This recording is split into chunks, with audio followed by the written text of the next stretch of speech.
It was always a battle to get that through lawyers.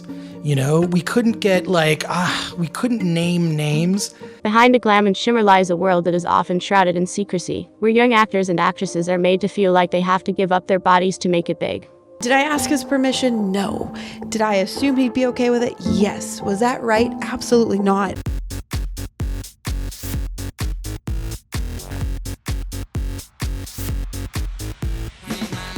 From casting couch rumors to Kim K getting attacked being faked and more, today we're diving deep into the Hollywood secrets. So in March of 2012, Kim Kardashian was doused in flour while walking the red carpet at the launch of her perfume, True Reflection, in West Hollywood. Now, prior to the attack, Kim looked really cute. She was wearing these tight black pants, a matching blazer, a bright blue blouse. It was fun. It was that business casual-esque sort of look, but the flour ended up covering her entire upper half and her hair, and getting that out of your hair, it's like paste. So at the time, TMZ reported that Kim and her momager, Kris Jenner, were quickly ushered into a private room following the incident, and then Kim came back out later laughing off the ordeal, being like, oh my gosh, that is probably the craziest, unexpected, weird thing that ever happened to me. Like, I said to my makeup artist that I wanted more powder, and that's a whole lot of translucent powder right there. Meanwhile, the assailant reportedly ran off after throwing the flour, but was intercepted by somebody who worked for Kim and held until the police arrived. She was arrested, but Kim opted not to press charges, with the woman being released shortly afterwards. Now, at the time, everybody thought that the attack was animal rights oriented. Apparently, the woman shouted "fur hog" when she threw the flour. And previously, PETA had called out Kim for her love of fur, but the organization denied that they were involved. And trust me, they love to take credit when they do something like that. So here's the thing, folks. Kim Kardashian's former media strategist, Shiraz Hassan, alleged that the infamous incident was actually staged to help promote this whole perfume launch. In the documentary, The Kardashians' Billion-Dollar Dynasty, he claimed he told her, okay, this is what's gonna happen, you're gonna be fine, you're gonna be safe, but we're going to create a media moment. If we create media gold, guess what's gonna happen? Everybody's going to be talking about your perfume, everybody's going to buy it. Well, that's a weird way of doing it, but I guess no publicity is bad publicity?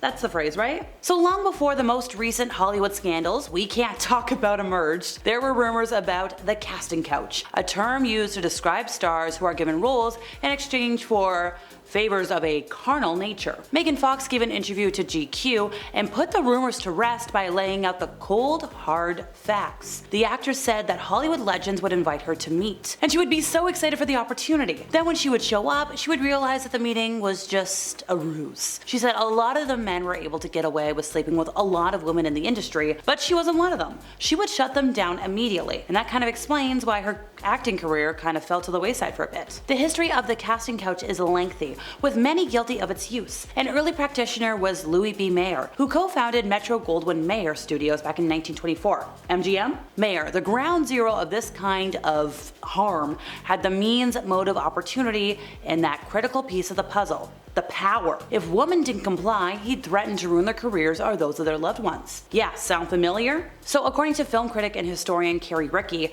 the perils for women in Hollywood are embedded, like landmines, from an actress's debut to her swan song. This is a place where big moguls wouldn't cast starlets unless they auditioned in bed, which so freaking gross. So everybody calls Elvis Presley the king of rock and roll, but I think that title really belongs to Chuck Berry. The man was a rock pioneer, and with a little help from Marty McFly, he produced some all-time classics like Johnny B. Good, Roll Over Beethoven. Rolling Stone even went so far as to deem him the 5th greatest artist of all time.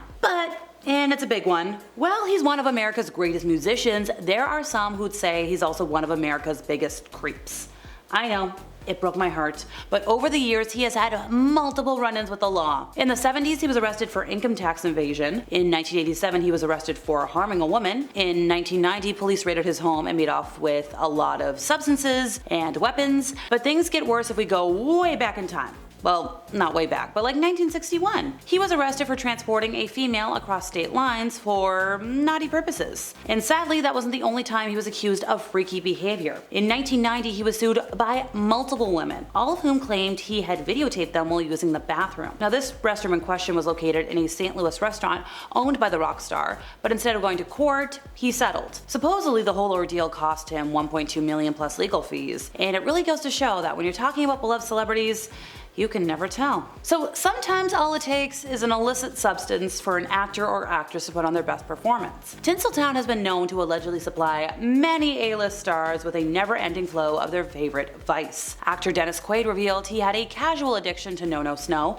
before becoming a huge star. When he first moved to LA in 1974, he dabbled with it here and there, but things didn't get out of control until he was booked to appear in mainstream films. He did reveal that no-no snow was listed in movies' budgets, but it was disguised as petty cash to keep the substance stuff on sets a secret, or an open secret. He claimed this was freely given out on movie sets because it was the norm. It was something everybody was doing. Now, looking back on it, he called his addiction one of the biggest mistakes he ever made. He said being addicted to it caused his entire life to fall apart. Even Jack Nicholson has spoken candidly about his use of substances.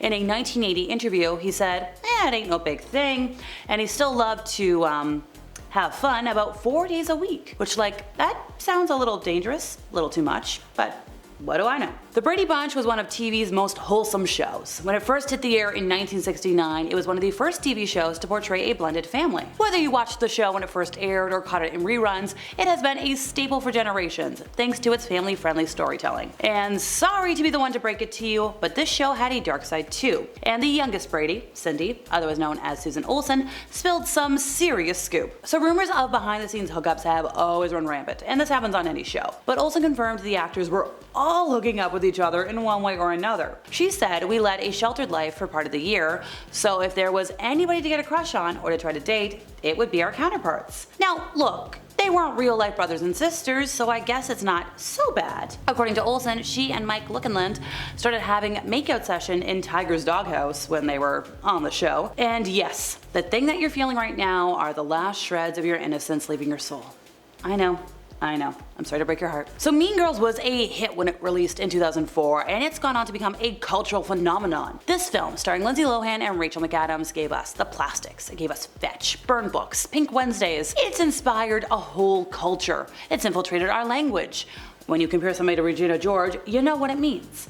There's references scattered throughout pop culture to this day. However, despite everything that's been written about the film, there's a dark side of it that's rarely ever been addressed. So Daniel, who played level pal Damien, was a real-life victim of bullying, on this set and on other sets. It took many years for him to open up about the experience, only going public in 2007 when he accused actress Bijou Phillips of bullying him. Now, the pair worked together on his first film, ironically named Bully in 2001, and he accused her of body-shaming him and making him feel uncomfortable by asking about his sexuality.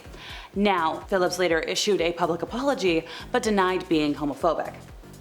So powerful figures in Hollywood have continued to enjoy strong careers even after horrible allegations of on-set harm. Let's spin the wheel, Quentin Tarantino.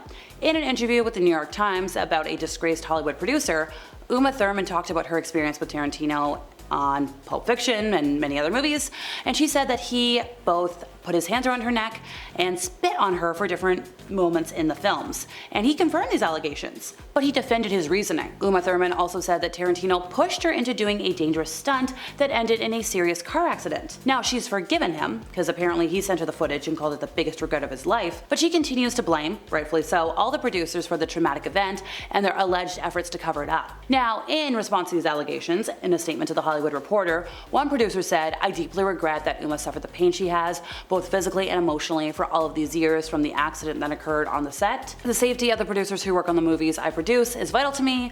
I will never let anyone down." And he tried to deny that there was any cover-up, but sir? And that's all for today, folks. See you next time.